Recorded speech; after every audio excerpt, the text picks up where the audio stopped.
దూత media, power of news. ప్రపంచ మహిళా దినోత్సవం సందర్భంగా శ్రీ సత్యసాయి జిల్లాలో మహిళా సాధికారిత సవాళ్లు పరిష్కారాలనే అంశంపై జిల్లా స్థాయి వర్క్షాప్ నిర్వహించారు. ఈ కార్యక్రమానికి ముఖ్య అతిథిగా సత్యసాయి ఎస్పీ రత్న హాజరయ్యారు. పోలీస్ శాఖ ఆధ్వర్యంలో నిర్వహించిన ఈ వర్క్షాప్లో సమాజం కోసం ప్రత్యేక సేవలందించిన ఉత్తమ మహిళలకు శాలువా కప్పి మెమెంటోతో ఎస్పీ రత్న సత్కరించారు. ఈ సందర్భంగా ఎస్పీ రత్న మాట్లాడారు. ఓ దేశంలో కర్మాగారంలో పనిచేసే మహిళలు చేసిన తిరుగుబాటు ఈ రోజు ప్రపంచవ్యాప్తంగా మహిళా దినోత్సవం జరుపుకునే విధంగా చేసిందన్నారు. ప్రతి మహిళా రక్షణ కోసం ప్రభుత్వం ఎన్నో రకాల చట్టాలను రూపొందించిందని తెలిపారు. ఇండియన్ పీనల్ కోడ్, ఈ ఇండియన్ పీనల్ కోడ్ అనేది బ్రిటిషర్స్ ఉన్నప్పుడు ఏర్పాటు చేసింది. అంటే వాళ్ళు ఇండియన్ స్టడీ చేసే పెట్టడం జరిగింది చట్టాలన్నీ కూడా. సో అవి కొన్ని సంవత్సరాల తర్వాత, అంటే 75 సంవత్సరాల స్వాతంత్రం అయిపోయిన తర్వాత కూడా ఇంకా కొన్ని పాత చట్టాలు, పాత నేర శిక్షలు ఇంకా అలాగే అమల్లో ఉండటం వలన గవర్నమెంట్ దాని మీద ప్రత్యేకంగా దృష్టి పెట్టి ఆలోచించి కొత్త చట్టాలను తీసుకురావడం జరిగింది. కొన్ని అమెండ్మెంట్స్ ఇంకా శిక్షలు పెంచి. ఓకే, సో ఆ విధంగా వచ్చిందే భారత న్యాయ సంహిత. ఏంటది? భారత న్యాయ సంహిత. ఇప్పుడు ఐపీసీ కాదు, ఏంటది? Bharat Nyaya Sanhita, BNS act.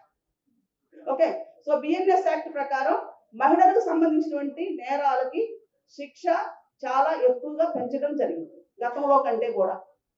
Even ఒక పోక్సో కేసులో ఒక అమ్మాయి, అంటే ఒక అమ్మాయి పేరుని బయట చెబితే కూడా 2 సంవత్సరాలు పనిష్మెంట్.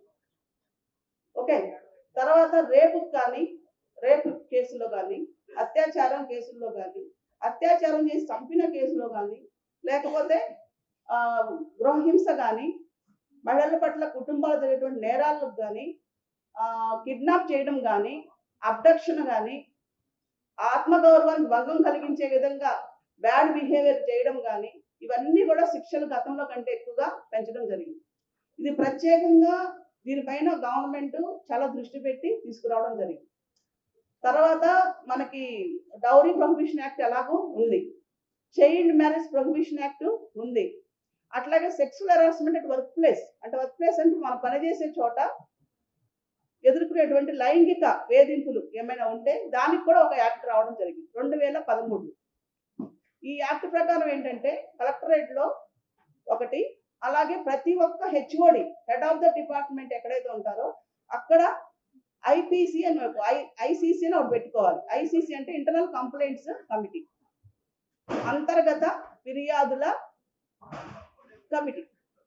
ఇది పెట్టాలి. ఎందుకంటే ఇప్పుడు సపోజ్ ఒక లేడీ ఆఫీస్కి వస్తుంటే తన పక్కనే కొలీగ్ ఆమె పట్ల మిస్బిహేవ్ చేయడం, లేదా రకరకాల సైగలు చేయడం, లేదంటే సెల్ ఫోన్లో రకరకాల బ్యాడ్ వీడియోస్ చూపించడం, తన దగ్గర పని చేయాలంటే, తన వర్క్ నేర్పాలంటే నువ్వు నాకు ఇది ఈ విధంగా నాకు సెక్సువల్ ఫేవర్గా ఉండాలి అని చెప్పి బెదిరించడం, ఇలాంటివన్నీ కూడా ఆ చట్టంలో చెప్పబడింది. ఆ చట్టాన్ని ఐసీసీ కమిటీ ఏదైతే ఉందో, ఇంటర్నల్ కంప్లైంట్స్ కమిటీ ఏదైతే ఉందో, దానికి సివిల్ కోర్టు పవర్స్ ఇవ్వడం జరిగింది. సో సివిల్ కోర్టు పవర్స్ ప్రకారం ఆ కమిటీలో ఎవరెవరు ఉంటారంటే, ఆ ఆర్గనైజేషన్ లో కానీ, లేకపోతే ఆ గవర్నమెంట్ డిపార్ట్మెంట్ లో కానీ ఒక మహిళా హెడ్ ఉంటారు, అలాగే కొంతమంది ఎంప్లాయీస్ ఉంటారు, ఒక ఎన్జిఓ ఉంటారు, ఒక లీగల్ అడ్వైజర్ ఉంటారు. ఇది కూడా యాక్ట్ లో చెప్పబడింది. సో ఇన్ని రకాలైనటువంటి యాక్ట్లు. చాలా మంది ఏమంటున్నారు, వీళ్ళని రోజు హెరాస్ చేస్తున్నారు, ఏం చేయాలి, ఉద్యోగం ఇక్కడి నుంచి మానేసి వేరే ప్లేస్కి వెళ్ళిపోతారు, లేకపోతే అసలు ఉద్యోగమే చేయను, బయటకు రాదు. సో ఇలాంటి పరిస్థితి అవసరం లేదు. That is your right to do job. Every మహిళ, ప్రతి ఒక్క స్త్రీ గౌరవ మర్యాదలతో సమానత్వంతో పనిచేయడానికి ఆమెకు ఇచ్చినటువంటి హక్కులు భారత రాజ్యాంగం కల్పించింది. ఈ చట్టం కూడా దానిలో భాగంగా వచ్చింది. హాయ్, నేను మీ ఆర్పి పట్నాయక్. ప్లీజ్ సబ్స్క్రైబ్ టు దూత media. For more updates, please subscribe Dutta Media.